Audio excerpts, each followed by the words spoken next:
Hey y'all, it's Elisha and welcome back to Elisha's Crafty Hoplop. Happy Saturday night, y'all. Happy Saturday night. Well, your girl spent the day crafting and that was joyful. Because you all know all week I tried and every day something came up. And today I was going to get the house in order and my husband's like, no, I think you should just take the day to create. And you know what? I'm really glad I took him up on that. And I tell you all I'm a slow maker, and I think you guys think I make that up or exaggerate. I'm going to show you something.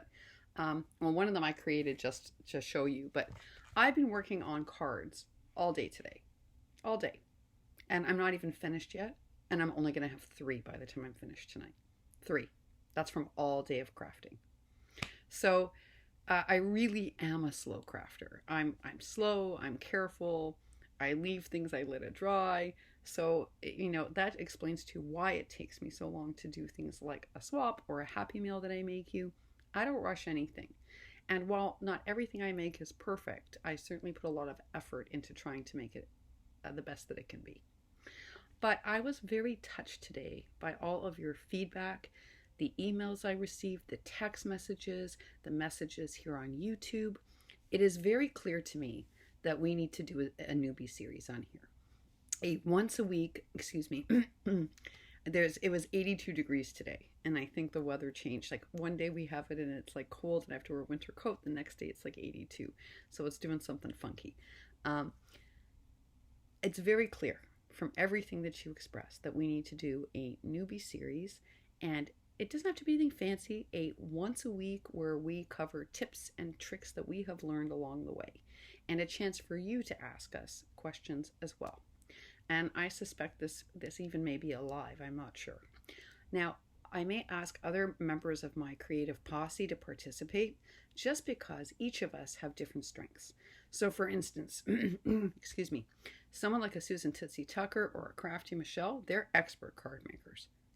And so is Sharing More. And, Sweetwater Cards also makes beautiful cards. So that's not a strength of mine. I make them, I enjoy them, but they're expert makers at them. Heather makes a dimensional pocket letter. She was the first to make a super dimensional pocket letter. Kayla, Crafty Pen Pal Mama right now, is making those shoes like Wandy Sweets.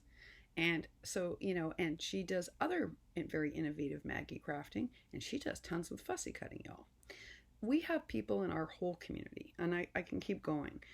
Carrie Martin makes stunning flowers. So does Rare Roo Crafts.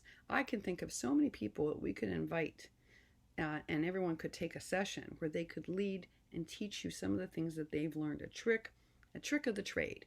And I don't know how many times I've told y'all, Jelly Bean can make something out of anything. Donna, who has been teaching us how to make seam binding, sure knows how to make a lot more than that, including beautiful books. Miss Judy is an epically gifted bookmaker. We are just blessed with a plethora of talented makers in our community. So I'm going to tag a bunch of them down below, and I will speak with them to see if they would like to, maybe we'll take turns every week hosting the, newbie tip video. So that's something I have to work out. I also want to alert you to, without giving away too much information, just because of some of the comments you left and the emails you sent, that Heather has a program in the works that is going to meet some of your needs. I don't want to announce it because it isn't my program, so it is not for me to announce, but I do have her permission to share with you that either tomorrow or the next day, there will be a video announcing a very special program for newbies. And it's going to be a program that's going to really help new crafters or new to YouTube crafters find their place here on YouTube. And it also will then give you someone who you can ask questions of on a regular basis in the way that I was able to ask Carmen when I first started. And I think that's amazing. And I want to tell you that this was all Heather's idea, which is why I don't want to give you any more information. It's not my program to share. All right, but you did ask a real simple question. 2 simple questions that I can answer for you. The first one was, what the heck is glossy accents? Well, first of all, it's a medium. And I told you all a medium means it's an adhesive, a glue. No different than a Mod Podge or a glue you would use to adhere a napkin or collaging paper in a junk journal or making a collage in a mixed media project. but that's not what most crafters use it for. My friend Carmen, however, does use this as her glue. It is her favorite glue. She likes it more than Nuvo's glue, like the tonic glue, which is an excellent glue. She likes it better than Art Glitter glue. She likes it better than my Helmer's 450. This is her favorite glue. It's not what most crafters use it for. They use it for exactly what the name of the product is, glossy accents. It's to make something look super glossy, almost glassy. I've used it, for instance, in a water scene to make the water look like it has a mirrored reflection. But I wanted to show you today how it can bring flat colors to life, and that's also why crafters use it. So, as you all know, I was working on cards today, and I was having a lot of fun with these odd little Vera lanes that came from Wandy Sweets. And I normally would have shaded her hair. I have others I can show you. You know, normally you shade the hair, you do all different things, you color them differently. Okay. But I deliberately, for this one, did it flat brown. And the kind of brown that looks, oh, especially on camera. All right, then I coated it with glossy accents, and I went out and got myself a coffee. Let it dry, because it does need time to dry, y'all. Now look at it. Oh, there you go.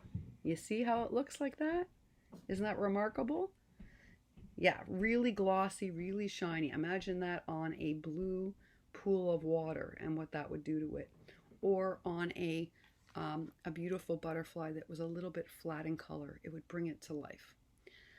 Normally, you wouldn't use it for this purpose, but it was a way to be able to show you. See how glossy? Now, some of you may ask, well, what the heck, Elisha, is the difference between that and a high gloss Mod Podge? Well, number one is it's the applicator tip, and this is key. This is really key. It's like a Stickles one. It gives you high level control, and it goes out, and it not only does it give you high level control, this, the way it applies, dries perfectly without streaks each and every time you do it. Mod Podge is problematic. Whether it's in a tube or it's in a jar, it leaves brush strokes. If you're not very skilled at it, you can see the strokes and it can ruin it. So, and this is way glassier looking than even the high gloss Mod Podge. The high gloss Mod Podge does have a high sheen. It doesn't have this glass-like effect that you can even see on my camera. So that is what most people use glossy accents for. Your other question is, what the heck is diamond dust exactly? And can you just use fine or chunky glitter in the same way? Can you not get the same effect? No, you cannot. It's a very, very different effect, and I'm going to show you. This was a card that Wandy Sweets made for me for my birthday, and I often use this as a reference point, like when I'm making cards for Marilyn, or I'm making cards for Jelly Bean or Carmen. Wandy, I use this. I do, as my reference point. It's such a beautiful card. All right, I'm going to bring you up real close. Do you see? See that? Yes. Watch the pink flower. You see how that looks like a diamond glittering in the light? Only diamond dust does that. Only diamond dust. I have even tried. I have bought special holographic glitter. I've tried it all, folks.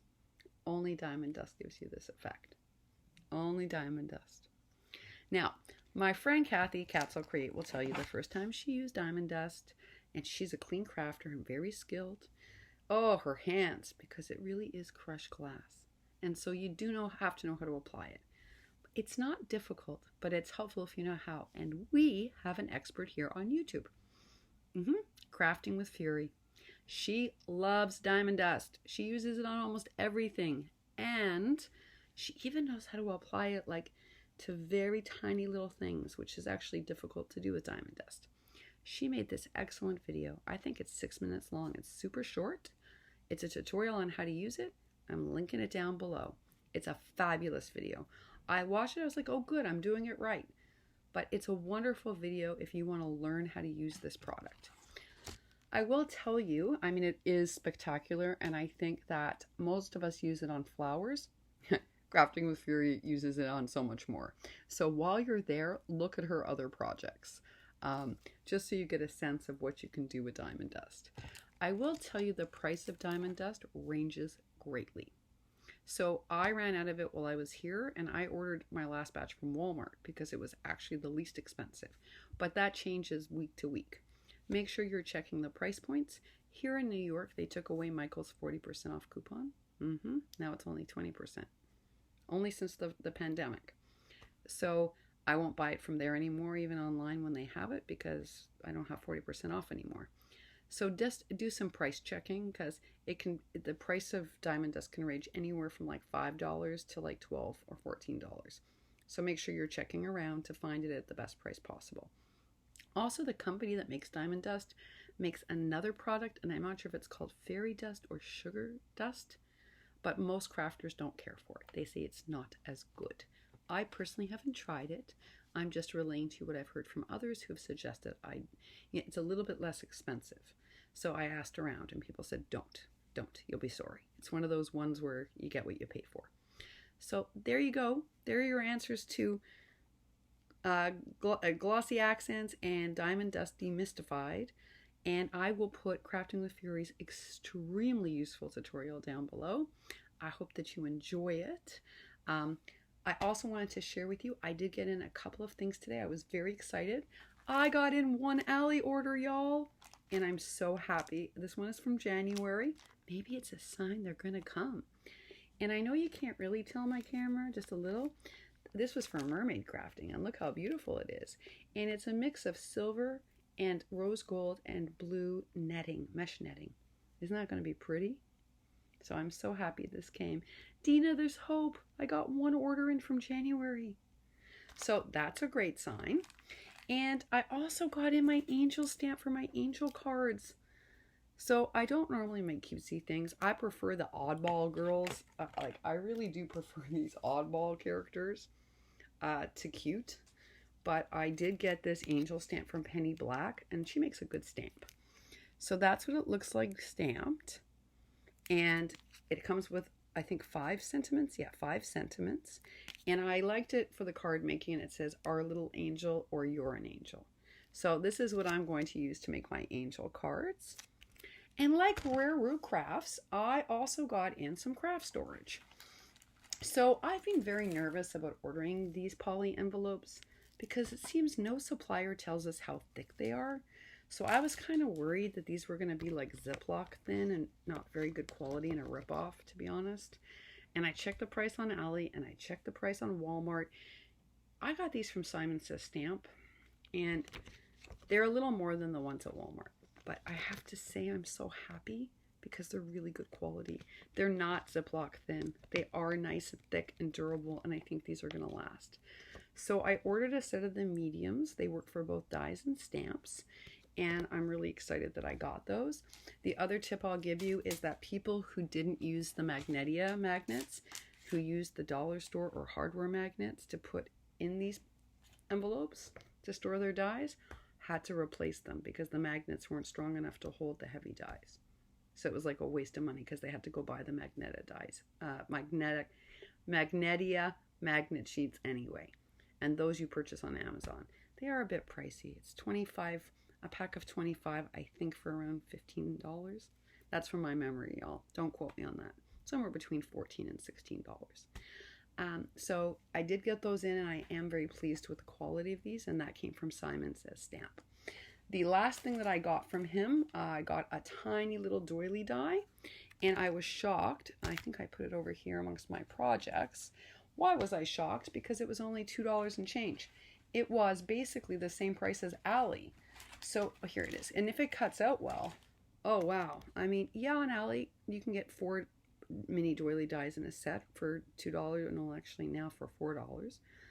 But you know what? They're not arriving. And at $2.75, if this works, I'm very happy with that. So let's hope it all works out. And that's it. That's it for now. I will be back on after supper to give you those tips that I promised you for this week to kick off our brand new newbie series. And those tips will relate to, all right, I bought the white core, now what do I do with it? There are some ways to save it and use it. And we're going to talk about what those are and how people feel about them and which ones people utilize, and a few other tips that maybe will help you avoid some of the mistakes many of us made. All right, y'all. Thanks so much for watching. As always, leave your comments down below, and I will do my best to answer them. If I don't know the answer, I'll find someone who does. and wishing for you a happy and a crafty evening. Bye for now.